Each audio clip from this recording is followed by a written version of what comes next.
Hello, this is Julia, and this video is brought to you by my Patreon page. By joining my Patreon, you are helping me create in-depth marker tutorials.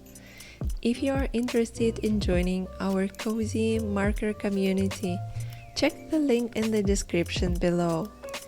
You can also show me your support by liking this video and watching it till the end. Thank you so much for all your love. Today we are going to draw a cute plant in an eggshell. With Easter holidays just around the corner, I thought it would be fun to share something cute and nice related to the Easter.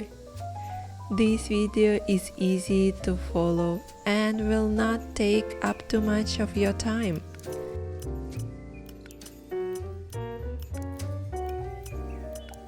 Don't worry if you are not an artist but still would love to draw along with me.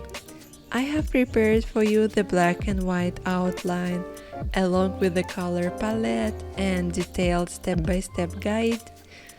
You can find all the resources in the description below. All you need is paper and a few markers to get started. Enjoy the process and let me know if you have any questions. I will be happy to help you.